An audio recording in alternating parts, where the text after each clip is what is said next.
Une fois l'ARN synthétisé, celui subit quelques modifications, nous allons voir 3, avant de pouvoir être réellement appelé ARN messager. Le produit de la synthèse du brin complémentaire de l'ADN matrice est appelé ARN pré-messager ou transcrit primaire. Parmi les modifications, les 3 que nous allons étudier, la mise en place d'une coiffe 5', la mise en place d'une queue polia à l'extrémité 3', et enfin l'épissage. L'épissage est probablement la plus importante de ces modifications parce qu'elle est une spécificité des eucaryotes. Cet épissage a été mis en évidence à l'aide du cliché que vous observez, où on a représenté ici l'hybridation d'un ADN avec l'ARN messager correspondant. Ici, il s'agit du gène de l'ovalbumine. Gène de l'ovalbumine qui présente, une fois qu'on a interprété ce cliché, des parties où on a des zones double brin, comme ici par exemple, on voit une grosse épaisseur, des parties qui sont plus fines et qui sont donc interprétées comme étant simple brin.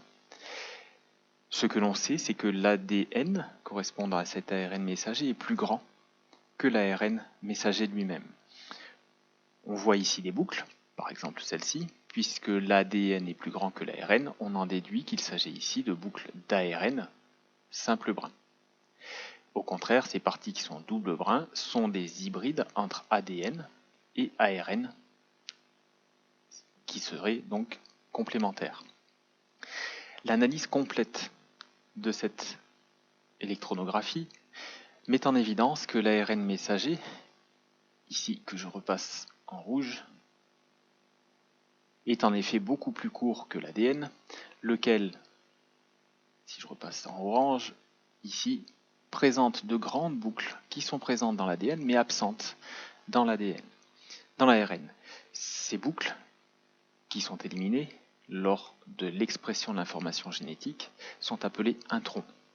On a pu montrer que les introns sont, dans un premier temps, transcrits, puis sont éliminés lors d'une étape de maturation.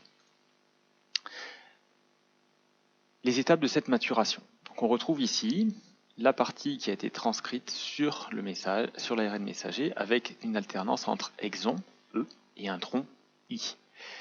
Il peut y avoir un très grand nombre d'introns et d'exons. Il y a au minimum 2 exons et un intron dans un gène eucaryote. Après transcription, toutes ces séquences se retrouvent. Par ailleurs, comme je vous l'expliquais, on ajoute ce que l'on appelle une coiffe à l'extrémité 5'. Cette coiffe est une modification du premier nucléotide qui stabilise l'ARN. Il empêche sa dégradation par les nombreuses enzymes qui pourraient hydrolyser l'ARN messager. De la même façon, à l'extrémité 3', s'ajoute une queue polia, c'est-à-dire un long polymère de plusieurs dizaines, voire plusieurs centaines d'adénines enchaînées les unes derrière les autres. Là encore, cette queue polia protège l'ARN messager de la dégradation par son extrémité 3'. Dans le même temps, les introns qui étaient présents dans le transcrit primaire, puisque l'ARN pré-messager ou transcrit primaire possède la même séquence que le brin codant, ces éléments sont éliminés. Et pour éliminer ces éléments, on raboute les fragments qui forment les exons. C'est ce que l'on appelle l'épissage. Quand on raboute 2 cordes en tressant les brins, on parle d'épissage. Attention, avec 2 S et pas un C. Les étapes de l'épissage ne sont pas à connaître, le mécanisme non plus. Le principe est relativement simple. Ici, un exon, ici le second exon, entre les deux l'intron. Des gros complexes moléculaires sont responsables du repliement sous forme de boucle des introns qui forment un lasso qui est ensuite découpé et on raboute dans le même temps les 2 extrémités de l'exon.